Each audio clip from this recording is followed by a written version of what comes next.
Pagi ini hati kami penuh dengan sukacita.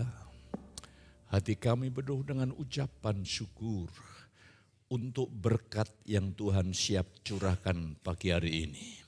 Untuk kuasa-Mu yang bekerja kuat pada pagi hari ini. Untuk tangan-Mu yang perkasa yang kembali mengangkat kami. Membimbing kami dari satu kemuliaan kepada kemuliaan yang lebih besar. Kami bersyukur Bapa, kehadiran-Mu di dalam hidup kami punya dampak yang dahsyat dan luar biasa. Bukan hanya untuk hidup kami secara pribadi, tapi untuk orang-orang di sekeliling kami akan siap dijamah Tuhan lewat hidup kami. Itulah panggilan keselamatan yang begitu mulia. Berbicaralah, teguhkan, kuatkan kami, ubah kami, sehingga Kristus makin nyata. Demi nama Yesus kami berdoa. Haleluya. Amin. Saya silakan duduk kembali. Shalom. Pagi ini pagi yang sangat luar biasa, pagi yang penuh anugerah. Dan saya berikan tema adalah mengalami kuasa Injil yang menyelamatkan.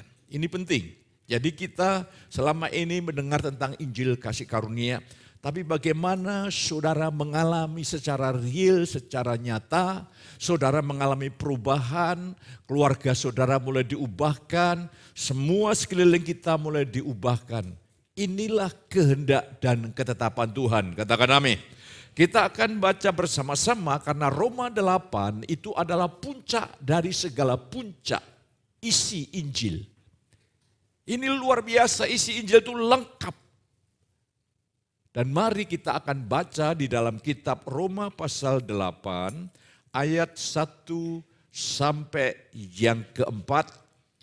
Kita akan lihat, berkali-kali saya sampaikan ayat 1 sampai 4, kekayaannya begitu dalam, begitu luar biasa. Kita baca 2, 3. Demikianlah sekarang tidak ada penghukuman bagi mereka yang ada di dalam Kristus Yesus.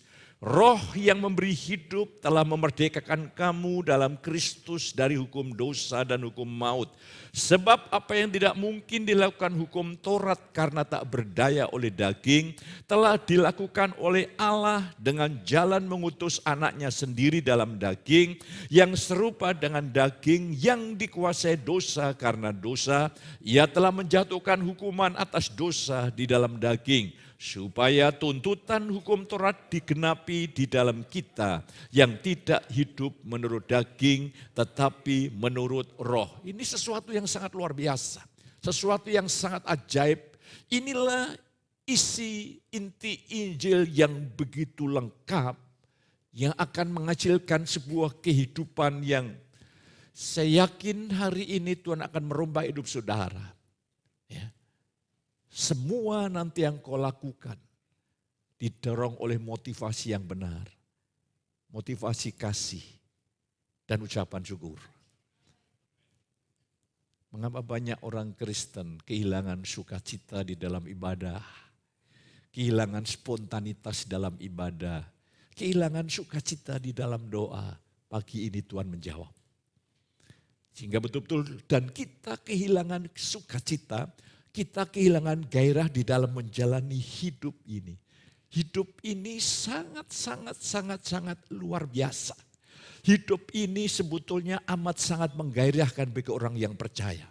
Kalau saudara melihat, belajar dari kitab Kejadian, bagaimana Abraham dipanggil dan sejak Abraham meresponi dari awal permulaannya, Abraham berpetualang, adventure, berpetualang bersama dengan Tuhan. Hidup Abraham adalah penuh petualangan, melihat hal-hal, mengalami banyak perkara, dan di sana mengalami campur tangan Tuhan yang luar biasa. Itu seharusnya adalah pengalaman hidup saudara. Ya, kita adalah orang-orang yang berpetualang di dalam dunia ini. Tapi petualangan yang sangat menyenangkan, sangat menggairahkan, luar biasa. Lah saya ingin mengajak saudara sekalian untuk hari ini. Pusat berita Paulus adalah Injil. Tidak ada yang lain. Sekali lagi, pusat pemberitaan Paulus adalah Injil. Dan lebih tegasnya kalau saudara baca Kisah Rasul 20-24. Dia rela kehilangan nyawa asal dapat memberikan kesaksian tentang Injil kasih karunia. Demi Injil kasih karunia diberitakan, dia rela kehilangan nyawa. Dia rela kehilangan yang terbaik. Dia rela kehilangan harga diri. Dia rela kehilangan semua dan ke segala perkara yang melukai hatinya. Dia rela kehilangan semuanya itu. Ini berarti bagi Paulus, Injil adalah segala-galanya. Injil itu menggoncang dan menggetarkan hati Paulus. Karena Roh Allah menyingkapkan Injil kasih karunia sehingga membangkitkan Paulus rela mati demi Injil. Saya berdoa supaya apa yang Roh Allah kerjakan bagi Paulus itu bekerja atas hidup saudara. Saudara betul-betul digairahkan oleh Injil kasih karunia yang begitu luar biasa. Karena Alkitab berkata hanya Injil bukan yang lain. Hanya Injil yang berkuasa menyelamatkan manusia dari dosa. Tidak ada berita yang lain yang bisa menyelamatkan manusia dari dosa. Ya, Paulus berkeyakinan penuh bahwa Injil adalah kuasa Allah. Di dalam Injil ada kuasa Allah yang menyelamatkan bagi orang yang percaya. Jadi hari ini setiap minggu misi Allah adalah misi penyelamatan. Seluruh hidup saudara akan terus diselamatkan. Dan tujuan karya penyelamatan yang tertinggi nanti saya ingin menjelaskan juga dari Roma 8 ini adalah saudara dan saya hidup kudus. Itulah misi karya penyelamatan tertinggi.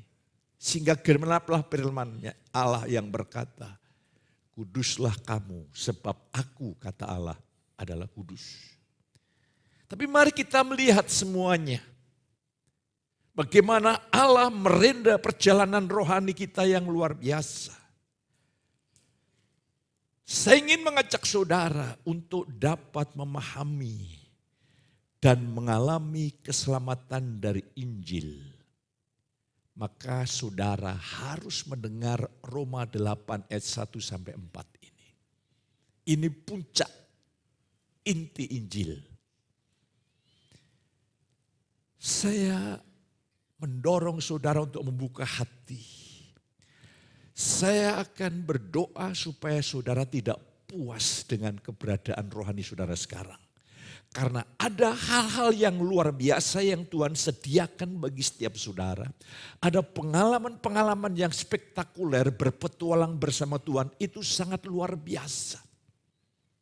Di sini saya ingin mengajak saudara untuk melihat bersama-sama, mari berkat Roma 8 ayat 1 sampai 4. Ini pasal yang tidak habis-habisnya untuk dimunculkan saudara kekasih. Lah hari ini berkat yang pertama adalah ini sebuah deklarasi. Demikianlah sekarang tidak ada penghukuman bagi mereka yang percaya. Saudara kekasih, tidak ada penghukuman lagi bagi mereka yang percaya, yang ada di dalam Yesus. Saya berdoa supaya pagi ini firman Allah ini tersingkap. Dan saudara sepanjang hidup saudara tidak melalaikan kebenaran ini. Ini adalah kebenaran yang sangat agung. Yang memerdekakan saudara dan saya dari rasa bersalah, rasa tertuduh, rasa tidak layak, rasa terhukum, rasa terhakimi, rasa terkutuk, pagi ini akan runtuh dengan sendirinya. Betul-betul saudara memiliki sebuah hubungan dengan Tuhan, tidak ada tekanan sama sekali. Sebuah hubungan yang penuh keharmonisan, penuh kedamaian, penuh sukacita. Itu harus saudara alami, itulah anugerah. Saya sebagai hamba Tuhan, saya ingin saudara akan terus masuk di dalam kekayaan Tuhan yang begitu luar biasa, saudara.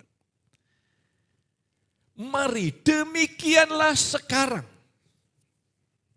Tidak ada penghukuman.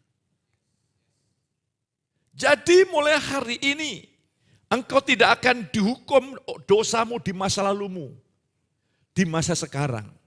Di masa yang akan datang ketika Yesus datang sebagai hakim. Engkau dibebaskan dari semua hukuman. Saudara akan memiliki kebebasan, kemerdekaan yang luar biasa. Mari saya ingin mengajak saudara. Kata demikianlah ini mengacu pada ayat-ayat sebelumnya dan bukan hanya pasal 5 tapi di dalam pasal 3 ayat 24 berkata, dan oleh kasih karunia telah dibenarkan dengan cuma-cuma. Karena alasannya jelas, penebusan Yesus di atas kayu salib. Alasannya jelas, kita dibenarkan dengan cuma-cuma, alasannya jelas. Dan alasan ini, pondasi dasar ini tidak pernah bisa berubah. Hanya lewat penebusan Yesus di atas kayu salib, saudara dibenarkan dengan cuma-cuma. Bukan bersyarat. Cuma-cuma. Maka saudara dan saya disebut orang benar. Saudara tidak mengerti doa orang yang benar besar kuasanya? Saudara punya masalah, tidak apa-apa. Tapi engkau punya kuasa doa. Itu yang membuat hidup saudara mengalami anugerah demi anugerah yang luar biasa. Lah saya ingin mengajak saudara untuk melihat tidak ada penghukuman lagi. Tidak merasa dihukum Allah, dikutuk Allah, tidak merasa bersalah, tertuduh, merasa tidak layak, merasa terkutuk. Semuanya itu telah dipakukan di atas kayu salib. Ini penting. Kematian Kristus adalah menggantikan kita di mana ia dihukum Allah karena dosa kita. Ada hak istimewa yang Allah miliki. Allah tidak bisa mengampuni kita semenang-menang. Allah tidak bisa mengampuni manusia sewenang-wenang. Kalau Allah mengampuni manusia sewenang-wenang, berarti Allah yang benar jadi berdosa. Allah mengampuni kita karena dasarnya adalah dosa kita telah ditanggung oleh Yesus. Sehingga Allah mengampuni dosa kita sah. Allah tetap benar. Ini luar biasa saudara kasih. Jadi mulai hari ini, mulai sekarang keberadaan saudara dan saya diterima sepenuhnya oleh Allah sebagai orang benar.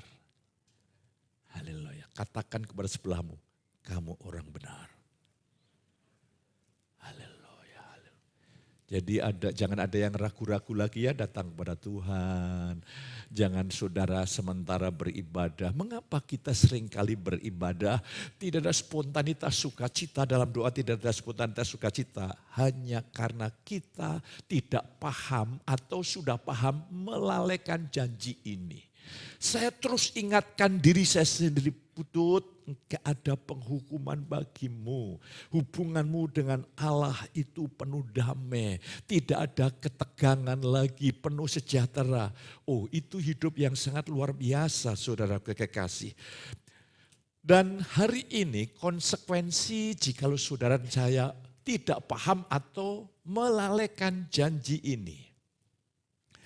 Jika saudara tidak menyadari, tidak memahami dan tidak mempercayai kebenaran yang berkata sekarang tidak ada lagi penghukuman, maka akibatnya adalah sekalipun engkau telah dibenarkan, sekalipun engkau putra-putra Allah, tapi warna rasa, perasaan rasa bersalah, rasa tidak berharga, dan penderitaan yang jauh lebih besar dari yang seharusnya dan sesungguhnya. Rasa terhukum kayak-kayaknya ketika melihat kesulitan, jangan-jangan itu Allah mengutuk saya. Semua pertanyaan yang bergalut di dalam pikiran itu adalah bentuk wujud dari pola pikir agamawi kita. mulai hari ini saudara harus menyadari, memahami, mengerti, berdiri dengan tegak. Dan mulai hari ini Tuhan meneguhkan, tidak ada penghukuman lagi. Amin. Maka kalau Tuhan tidak menghukum kita, mari kita terapkan dalam rumah tangga kita. Suami tidak lagi menghukum istri, istri tidak lagi menghukum suami, orang tua tidak lagi menghukum anak dalam konteks balas dendam. Kita free, bebas, merdeka. Terus saya ingin mengajak saudara untuk melihat selanjutnya, saudaraku. Ketika saudara melupakan janji, pemahaman, kebenaran, tidak ada penghukuman lagi, ini akan terjadi sebuah, kalau bahasa psikologi, mekanika defense. Sebuah tindakan untuk mempertahankan diri dari perasaan luka yang lebih dalam. Dan seringkali ini justru membuat kita terperosok lebih dalam.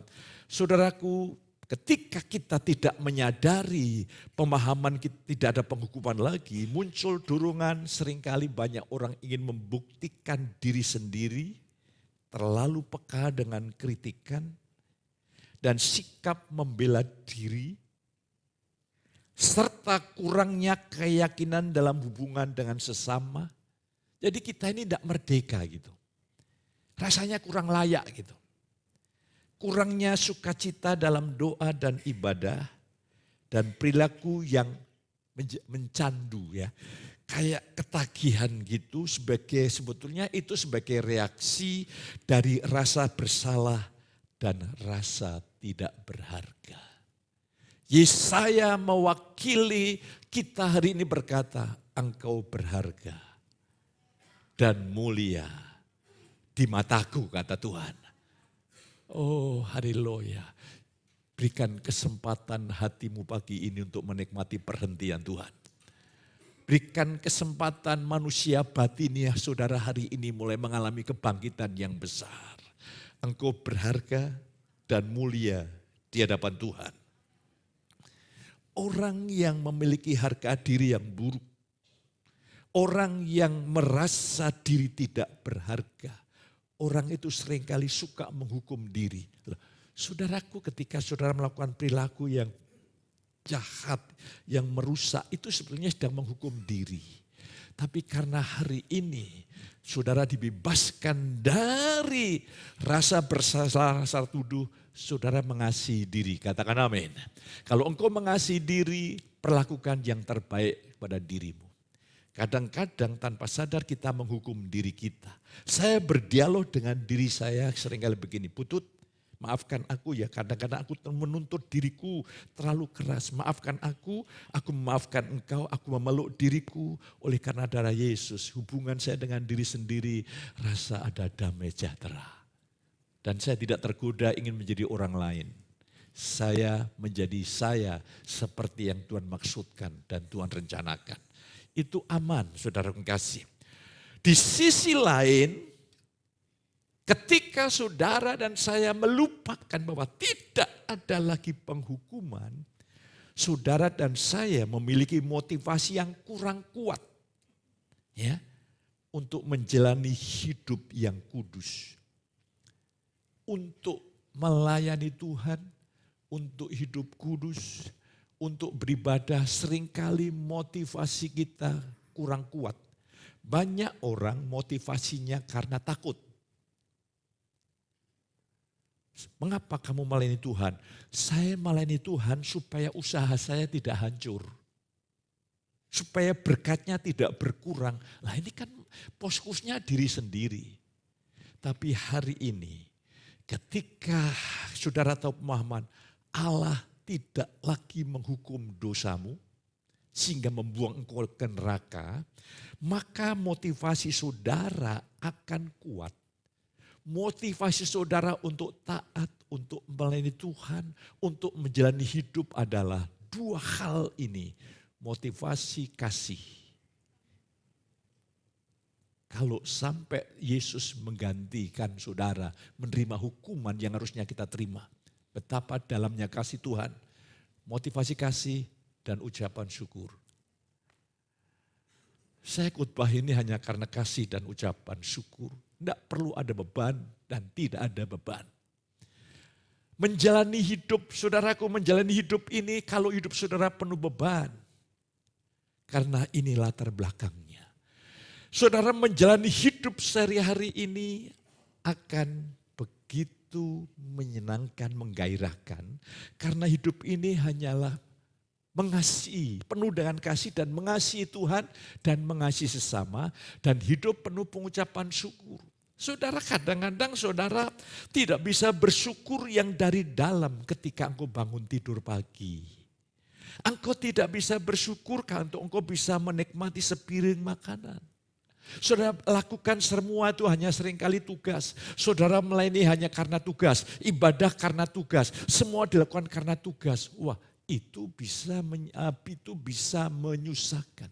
Contohnya, suami istri menjalankan tugas. Melakukan sesuatu untuk pasangannya karena tugas. Wah, itu bisa menjadi beban. Tapi ketika suami istri melakukan sesuatu karena cinta, karena kasih, itu menggairahkan. Dan suami, bapak-bapak, kau akan menjadi pria yang utuh. Ibadah, tema besarnya kaum pria adalah bangkitnya kaum pria. Bangkitnya laki-laki yang tidak takut istri, tapi takut Tuhan. Haleluya. Ya, kalau secara fisik istri kita ini tidak mungkin berkelahi itu bisa mengalahkan suami. Tetapi secara atmosfer, jadi itu orang-orang hebat di kantor itu masuk kantor sapan hormat, pulang gitu selamat jalan Bapak. Begitu naik mobil karena garasinya itu otomatis, begitu masuk mobil cit, atmosfer istrinya langsung cit mencengkeram begitu. Di sini tidak ada, yang ada di sana dan di sana. Oh saudara kok mosok di sini tidak ada. Dan suami yang utuh akan peka dengan kebutuhan pasangannya. Kok saya saudara ini kalau mendengar kata-kata gini seperti kata-kata dari langit ketujuh begitu saudara kasih. Kalau engkau pria yang utuh, engkau akan peka dengan pasanganmu. Ya. Hari Sabtu kemarin cerita lucu. Istri saya penuh dengan semangat menunjukkan di HP-nya, Mas ini bagus. Apa? Di Temanggung ada tempat rekreasi. Suami harus peka, berarti pasangannya mengejak piknik. Saya diam-diam ambil tab yang agak besar, saya tulis review tempat rekreasi itu. Saya buka. Saya lihat kurang romantis ini. Gersang. Saya bilang gersang, oke. Saya tahu kebutuhannya. Saya bilang coba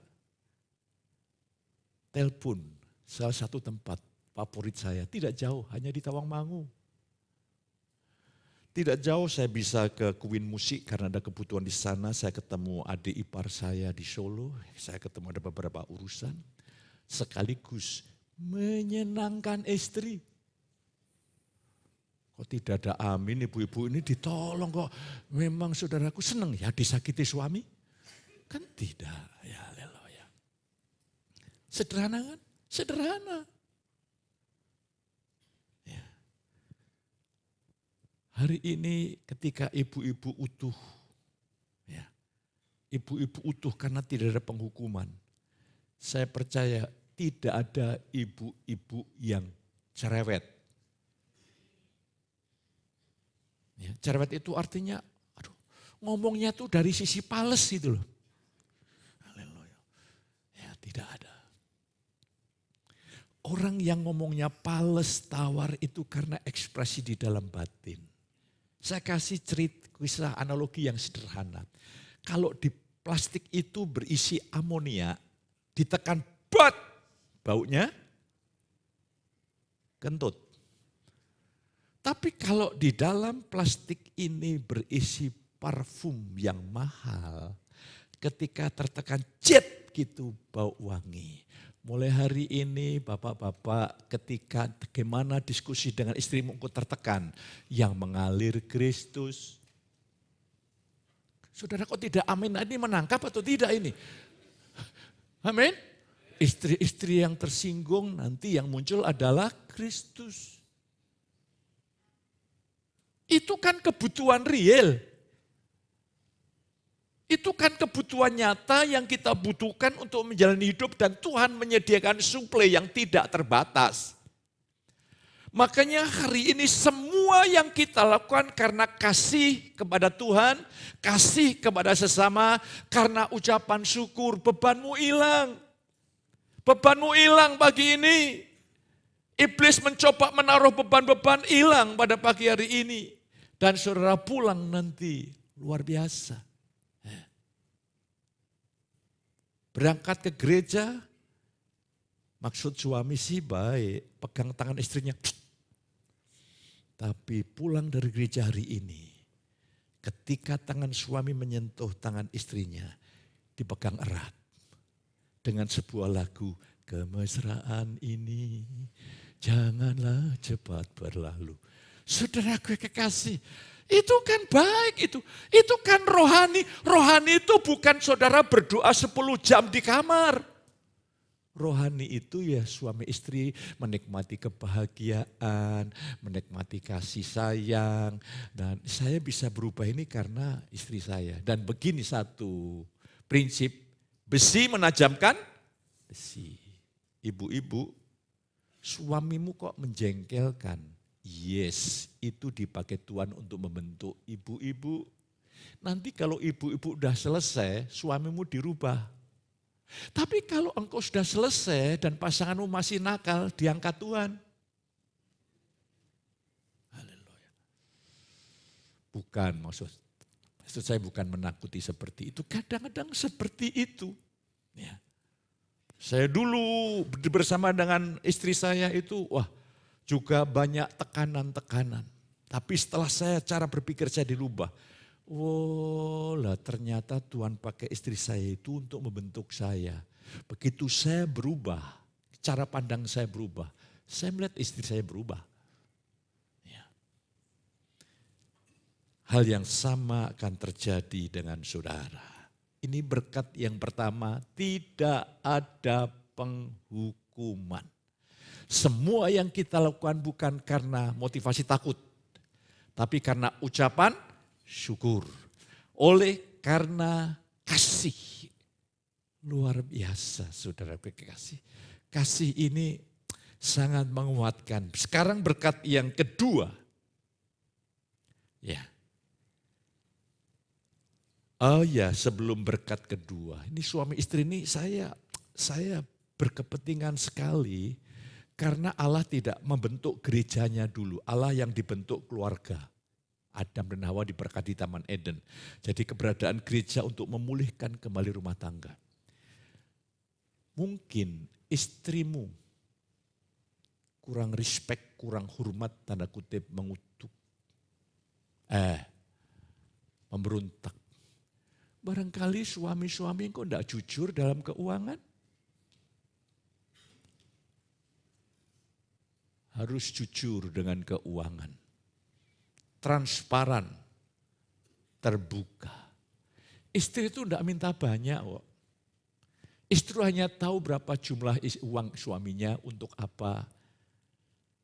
Nanti kalau jumlahnya agak banyak, ya minta gitu aja kan sebetulnya. Hanya sederhana itu aja sebetulnya. Haleluya, haleluya, hanya gitu aja. Ya, lah mau terbuka aja. Ya. Saya belajar terbuka untuk istri saya, ya, dalam bidang keuangan dan kalau saya punya berkat, saya berpikir bagaimana ya bisa menyenangkan pasangan. Itu baru Bapak yang baik. Kalau engkau medit, pelit, tidak jujur dalam keuangan, engkau bukan bapak yang baik, tapi bapak pucung. Cangkemmu marep mandur. Sopomu ing sendang. Aduh, adik kaya dandang gula, saudara yang kasih. Pak Petrus ini khotbahnya ini melukai. Puji Tuhan kalau masih terluka berarti hidup. Kalau sampai khotbah saya begini kok tidak terluka itu mati sebelum mati saudaraku. Tapi di tempat ini engkau hidup. Ya haleluya, sehingga puji Tuhan. Haleluya. Dan bapak-bapak, biarlah seluruh gaya hidupmu itu membuat istrimu tentram gitu loh. Jangan sampai istrimu diam-diam. Kok suamiku sekarang aneh ya, gaya hidupnya aneh ya, parfumnya aneh ya, kok lihatnya aneh-aneh ya, ada apa? Itu membuat istrimu kurang tidur sudah. Amin. Buatlah istrimu tenang, sehingga dia bisa tidur pada waktunya dan sekaligus bangun pada waktunya. Dijak HP kok angele ram jamak saudara.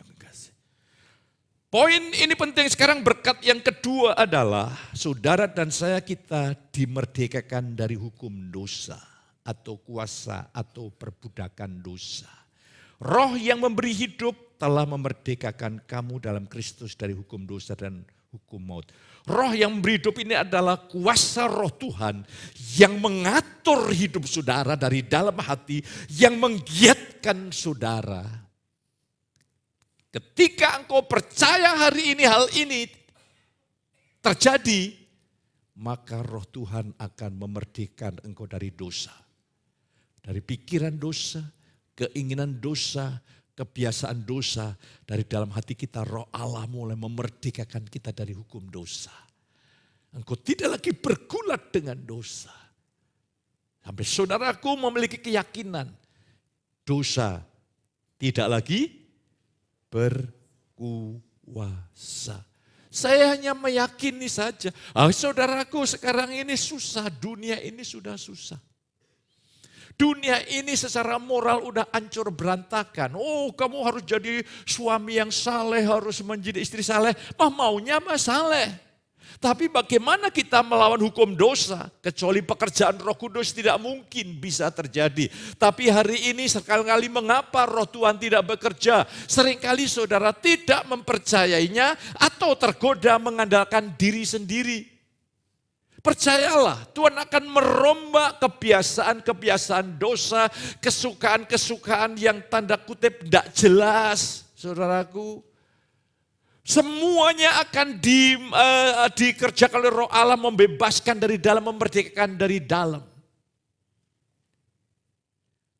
Apa yang terjadi? Saudara akan betul-betul dapat meyakini, berkata, terima kasih Tuhan. Mulai hari ini dosa tidak lagi berkuasa. Ditambah lagi dengan saudara dilengkapi dengan firman, engkau adalah makhluk yang berdaulat. Exousia, saudara punya kemampuan untuk bertindak. Kemampuan untuk memilih. Ya. Luar biasa, power of change. Saudara punya kemampuan dari Tuhan untuk berkata ya kepada kehendak Tuhan, untuk berkata tidak kepada dosa. Sehingga kasih karunia itu menghasilkan hidup yang saleh. Karena kata ibadah itu mendatangkan keuntungan, itu ibadah itu dari kata eusebos, itu hidup saleh. Saudaraku, banyak anak Tuhan belum mengalami sepenuhnya berkat ini. Gagal mentaati firman dan gagal mengatasi dosa. Bahkan hari ini saudara perlu dimerdekakan dari takut gagal lagi. Kekristenan menjadi agama yang membawa frustasi dan seringkali kekristenan menjadi agama yang melahirkan pergumulan emosi yang berat. Saudara bersyukur loh ada di tempat Injil kasih karunia. Coba kalau setiap minggu dari mimbar diajarkan tentang perintah, perintah, perintah, perintah. Ingat 2 Korintus 3 ayat yang ke-6 dan yang ke-7. Musa itu pelayanannya menghukum. Menciptakan rasa bersalah, rasa tidak layak, rasa terkutuk. Saudara bersyukur ada di dalam gereja yang mengenal apa yang Tuhan nyatakan kepada Paulus. Sehingga hari ini percayalah, sekali lagi, hari ini percayalah, kuasa yang telah membangkitkan Yesus dari antara orang mati dan meninggikan Yesus duduk di sebelah kanan Allah Bapa. Kuasa yang hebat itu tersedia bagi saudara. Katakan amin. Ketika hari ini kau percaya, kuasa roh itu akan membangkitkan roh saudara sehingga rohmu berdaulat penuh atas jiwa dan tubuh, atas dosa. Sehingga saudara punya kebebasan yang penuh untuk mengabdi dan melayani Tuhan. Maka iman di sini sangat berperan sekali. Mengapa Yesus di Nazaret dia heran hanya sedikit mujizat yang dilakukan? Karena ketidakpercayaan. Mengapa bangsa Israel tidak masuk Kanaan? Alkitab katakan karena ketidakpercayaan. Karena ketidakpercayaan, kekurang percayaan anak-anak Tuhan. Roh Allah tidak dapat leluasa bekerja. Percayalah ketika roh Allah bekerja, semua bentuk pekerjaan dosa disingkirkan. Sehingga saudara menjadi orang yang lembut, yang murni, yang bersih dari dalam. Luar biasa. Berkat ketika kita memahami bahwa Roh Kristus sudah memberikan kita dari kuasa dosa, maka kita mengalami janji Tuhan. Kita bisa berkata, Roma 6 ayat 11. Karena kamu tidak di bawah hukum Taurat tapi di bawah kasih karunia, dosa tidak lagi berkuasa. Tapi hari ini saya balik, saudara berkuasa atas dosa di dalam kuat kuasa rohnya. Ya.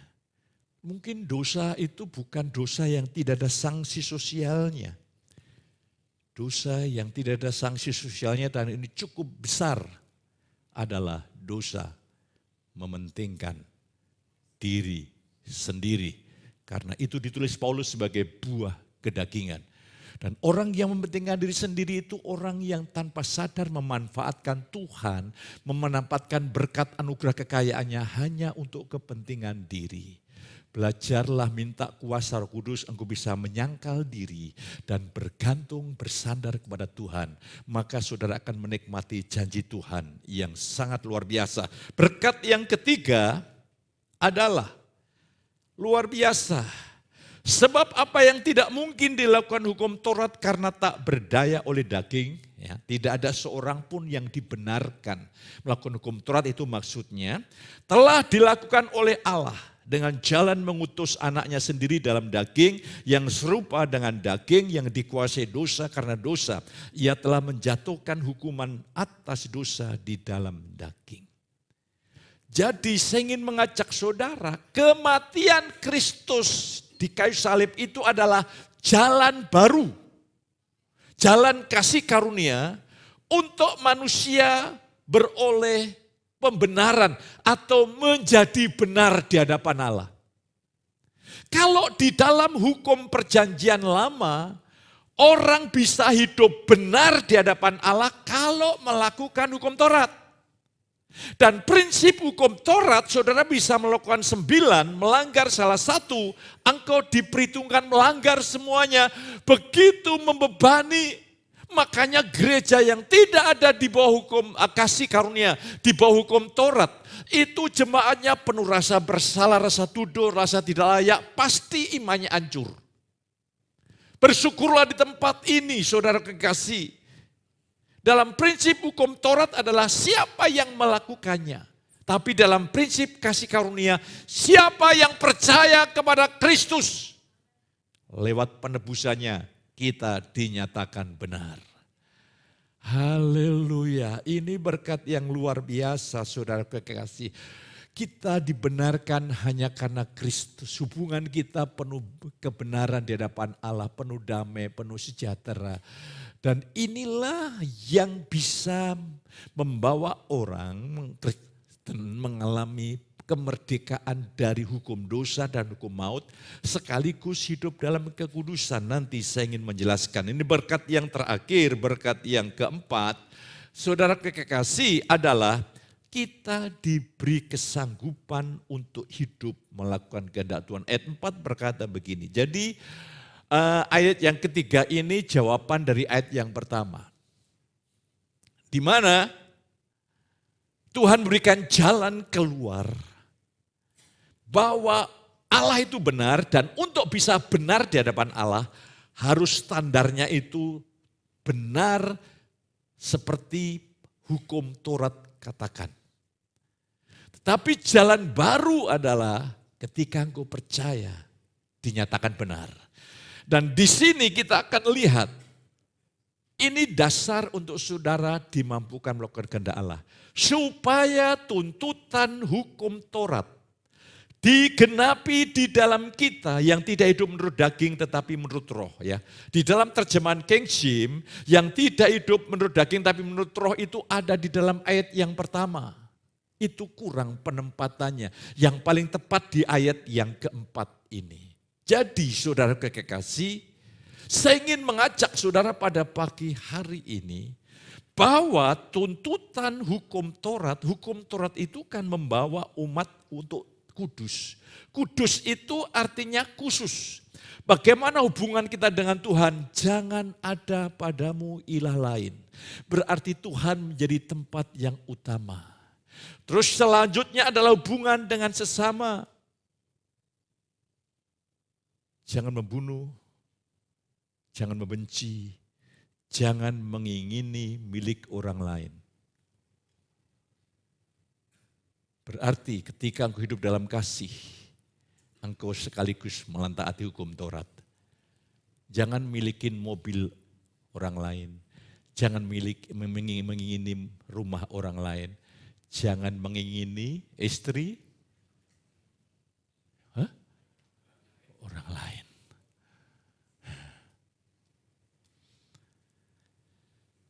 Tapi inginilah istri yang Tuhan karuniakan kepada saudara. Itu luar biasa. Itu baru bapak yang jos.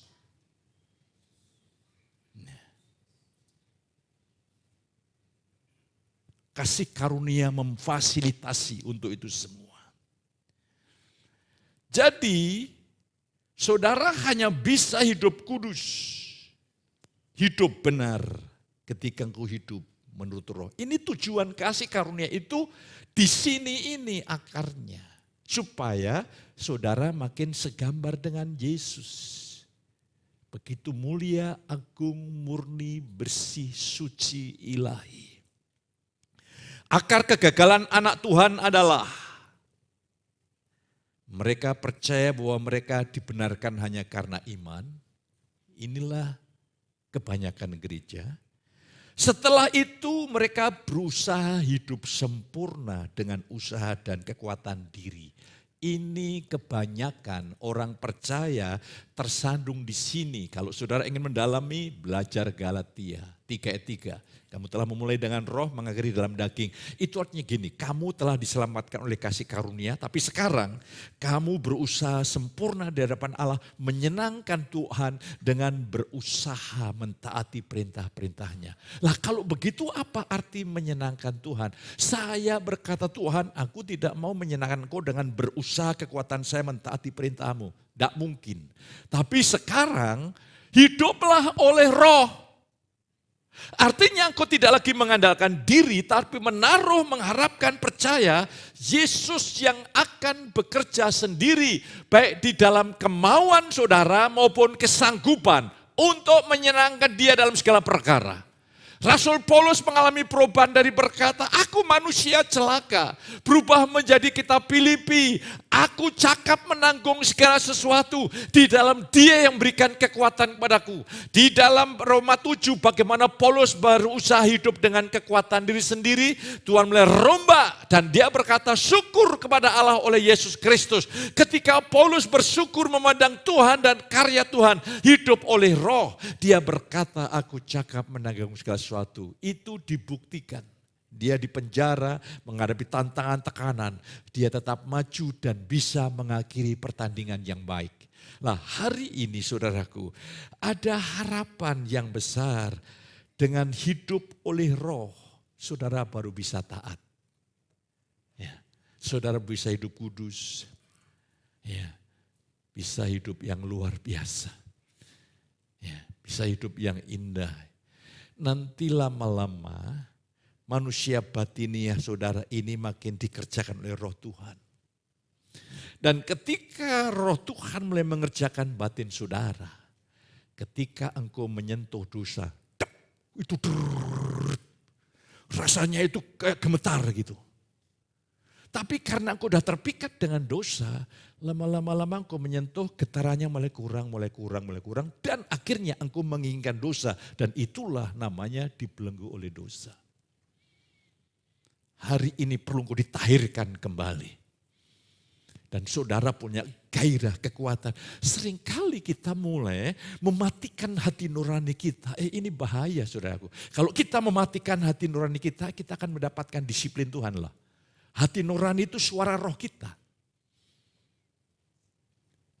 Yang normal ketika engkau ingin menyentuh dosa, itu hati mulai deg. Itu normal. Dan ketika saudara berkata-kata yang tidak baik aja, itu menggosipkan orang. Itu ada perasaan sakit di dalam, itu intuisimu yang sakit. Itu rohmu yang sakit, itu tidak cocok nak. Engkau mengatai-tai itu tidak cocok nak. Engkau memandang dengan cara pandangmu itu tidak cocok nak. Itu saya kayak luka. Tapi kalau saudara berbuat dosa, dan kau tidak merasakan apa-apa di dalam batin, engkau perlu bertobat sungguh-sungguh hari ini. Dan serius. Supaya saudara dan saya mengalami anugerah Tuhan yang luar biasa. Lah sekarang, bagaimana kalau engkau dan aku berbuat dosa? Berbuat dosa. Karena kita tidak di bawah hukum Taurat, engkau sedang pertama mendukakan hati Tuhan. Yang dia rindu untuk memberkati, membangkitkan, memberikan kekuatan, membentuk ulang hidup saudara. Yang dia akan memberkati dengan rahmat anugerah, berkat-berkat lahiriah. Tapi kalau engkau dukakan, maka roh Tuhan itu lembut, dia berdiam. Dan ketika roh Tuhan berdiam, alirannya mulai kering. Engkau tergoda hidup dengan daging. Ini bahayanya lebih besar lagi. Jadi poin, kalau engkau berbuat dosa, engkau sedang melukai hati Tuhan. Saya bertobat, saudara bertobat bukan takut dihukum. Tapi sudah bertobat, Tuhan ampuni. Aku telah melukai hatimu yang begitu mengasihi aku. Tidak ada orang yang selembut seindah Yesus di dunia ini. Begitu agung, pribadinya agung, begitu mulia. Masa saudara dengan sengaja engkau lukai hati Tuhan. Yang kedua, kalau engkau berbuat dosa artinya engkau sedang merusak rencana Tuhan. Rencana Tuhan berkata, hiduplah oleh roh. Maka dia membuat engkau mau dan sanggup untuk menyenangkan dia.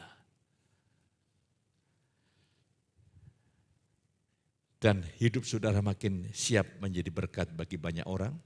Itulah sebabnya kepada jemaat di Kolose. Iya. Itulah sebabnya kepada jemaat di Kolose, Paulus mendorong mereka untuk tetap percaya kepada Injil dan tidak kehilangan pengharapan Injil yang berkuasa menyelamatkan bagi yang percaya. Kolose 1:23, sebab itu kamu harus bertekun dalam iman. Nah, iman itu datang dari pendengaran akan firman Kristus. Kau harus bertekun, maka benarlah care group. Engkau bertekun di dalam pengajaran, karena itu untuk menguatkan, mengokohkan iman saudara. Mengapa bangsa Israel gagal menikmati janji Allah masuk Kanaan? Karena ketidakpercayaan. Mengapa engkau gagal meraih janji Tuhan, padahal Tuhan itu siap menggenapi apapun yang Tuhan janjikan. Karena kita orang beriman yang kurang beriman.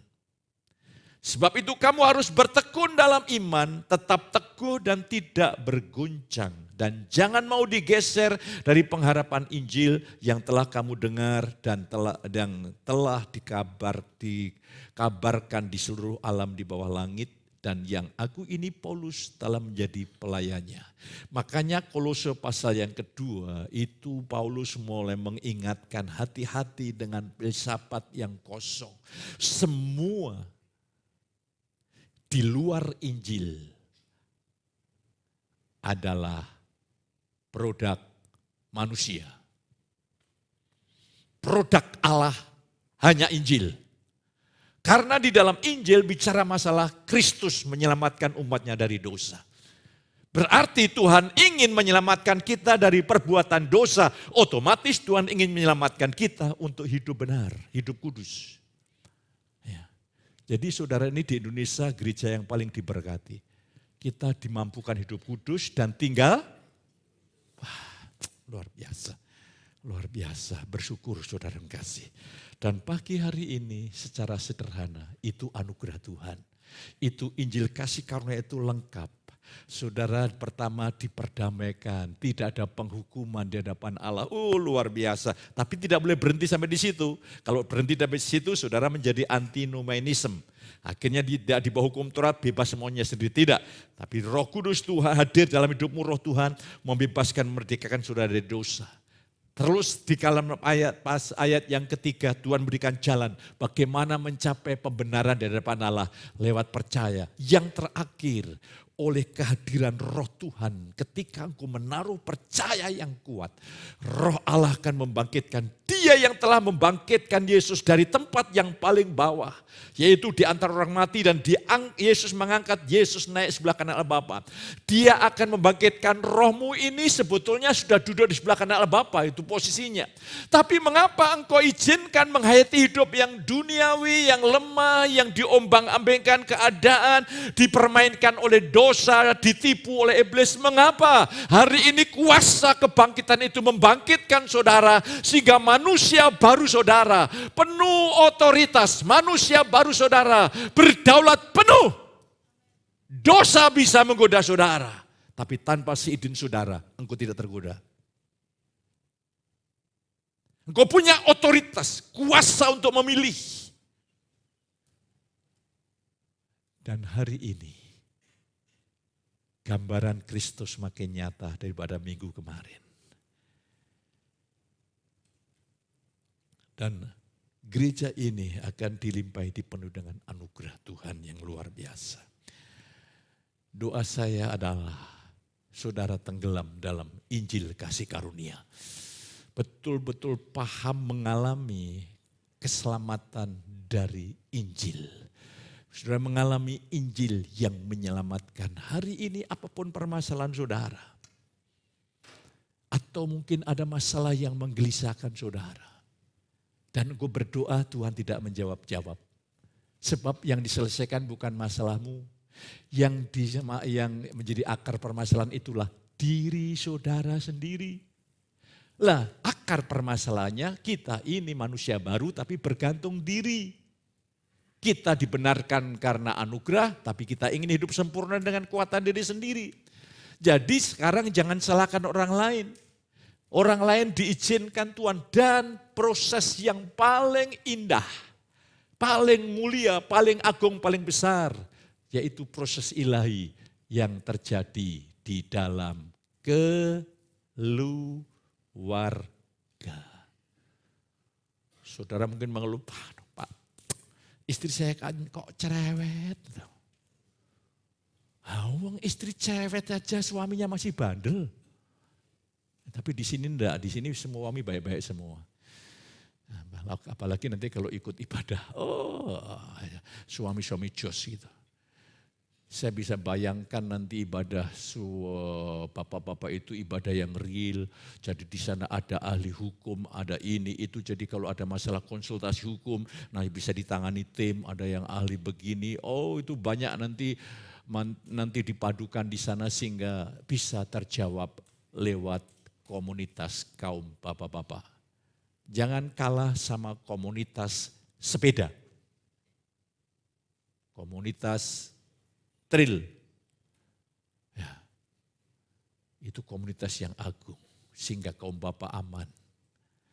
Tuhan menolong, Tuhan berkati saudara. Dan pagi ini menjadi pagi yang penuh anugerah. Pagi yang penuh kemuliaan Tuhan. Katakan dengan pengucapan syukur, aku bersyukur Tuhan. Mulai hari ini tidak ada penghukuman. Allah tidak mengutuk saudara karena dosamu. Allah tidak menghukum saudara karena dosamu. Semua telah ditanggung Yesus di atas kayu salib, katakan amin. Dan roh Tuhan pekerjaannya akan memerdekakan saudara dari hukum dosa dan maut. Dan jalan untuk mencapai benar di hadapan Allah bukan melakukan hukum Taurat, tapi percaya. Nah sekarang supaya engkau bisa taat kepada hukum Taurat bukan dengan usaha diri, tapi percaya kepada Kristus yang di dalam kita. Apa yang terjadi? Semua karena anugerah Tuhan. Tuhan menolong, memberkati. Karena engkau tidak merasa bersalah, tidak merasa tidak layak dihukum, dikutuk Allah. Tapi engkau merasa dikasihi oleh Allah. Sehingga ketika imanmu meningkat, mujizat akan besar hari ini terjadi. Angkat roti dan katakan bersyukur. Sungguhnya kelemahan tubuh dan sakit penyakit tubuhmu telah dipikul Kristus 2000 tahun yang lalu. Terimalah anugerah Tuhan. Bilur-bilurnya bekerja kuat pagi ini. Demi nama Yesus Kristus Tuhan.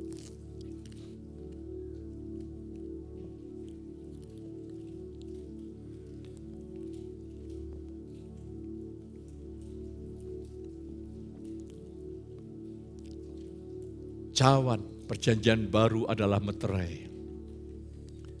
Di mana tidak ada lagi penghukuman bagi saudara dan saya yang ada di dalam Yesus. Mari kita terima dalam nama Yesus.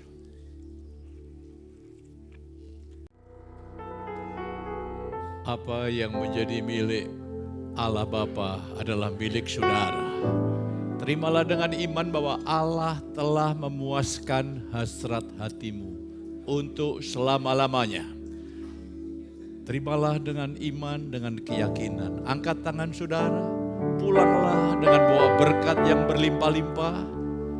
Kasih sayang Tuhan Yesus lewat persekutuan yang kudus melimpahi menyertai saudara ini pagi sampai selama-lamanya. Yang diberkati katakan sama saya. Ku berbahagia, yakin teguh, Yesus aman.